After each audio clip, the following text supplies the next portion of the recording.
The government has issued a 48-hour ultimatum to bodies responsible of the running of the standard gauge railway's freight service to iron out challenges being faced, saying failure will lead to consequences. Transport Cabinet Secretary James Macharia has sent a strong message to cartels allegedly sabotaging the delivery of freight service and also reshuffled 14 out of 16 heads of department at the Kenya Ports Authority due to shortcomings in governance and performance. Peter Mwangangi reports. The government says there have been delays in the loading and transport of cargo through the standard gauge railway weeks after the service became operational. Transport Cabinet Secretary James Macharia today told the Port of Mombasa to find the cause of this and zero in on who is responsible. Directors of 22 government agencies, including KPA and Kenya Railways, have been given 2 days to fix the challenges. But if need be, we shall be draconian, because draconian will be there to break down the cartels, which have been entrenched here for many years. And so, if they cooperate, we shall actually have a business-like engagement. If they don't, we shall, in the next 1 week, introduce some very draconian measures, which I will not say now. To make this happen, senior managers in 14 out of 16 KPA departments were reshuffled in a shock move that caught most of them unawares. Among those affected by the changes are the General Manager Engineering Services Joseph Atonga, who has been sent on leave pending retirement in April. Atonga will be replaced by Engineer Rashid Salim. General Manager Infrastructure Development Engineer Abdullahi Samata has been deployed to the port of Kisumu. His position will be taken by Dan Amadi, who has been the head of projects development. The General Manager Operations and Harbour Master Sudi Mwasinago has been moved to the port of Kisumu and his position taken by Captain William Ruto, who has been the head of marine operations. The head of conventional cargo, Ahmed Abdirahim, was also deployed to the port of Kisumu and will be replaced by Paul Bor. The new head of container terminal is Edward Opio, taking over from Evelyn Chibule, who has been redeployed within Kilindini.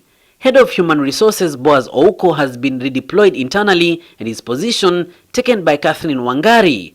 Evelyn Shigoli, who was the Principal Procurement Officer Stores and Disposal, is now the Principal Procurement Officer in charge of tenders. She has been replaced by Stephen Chepkangor. Former Head of Tenders Johnson Gashanja will be deployed out of Kilindini. Principal Procurement Officer Stock Control Azad Zengo has taken the position of Cosmas Makori as the new Principal Procurement Officer Procurement. Makori has been deployed to the Kisumu Port. Johnson Gure is the new Principal Procurement Officer Stock Control. There have been some governance issues which have been highlighted by various stakeholders. We have done our own reviews, and some of those issues have been confirmed that there have been lapses, number of cases of governance issues. The officers have been given a target of having at least 6 trains leaving the port of Mombasa with cargo to the inland container depot in Nairobi by the end of June. But there are fears that such a directive would lead to truck operators losing business. Even if you took 12 trains every day, that's about, that would be actually half of what is required. So the other half will go by road. Kenya took a huge loan from the Chinese government to construct the 609-kilometer section of the SGR from Mombasa to Nairobi.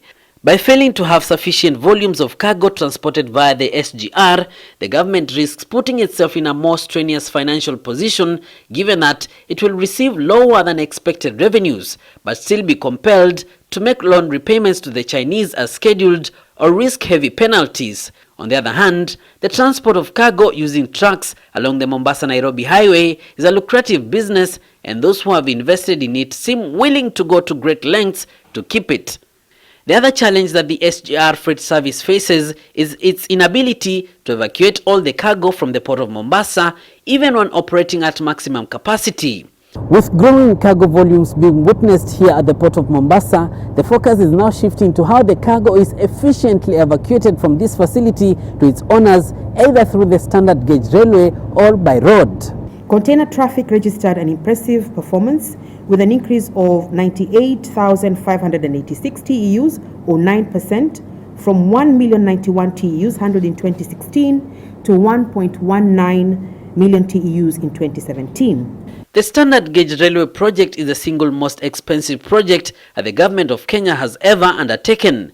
The Mombasa to Nairobi section cost 447 billion shillings, and all the indications are that the cumulative price of having the SGR from Mombasa all the way to Malaba will exceed 1 trillion shillings.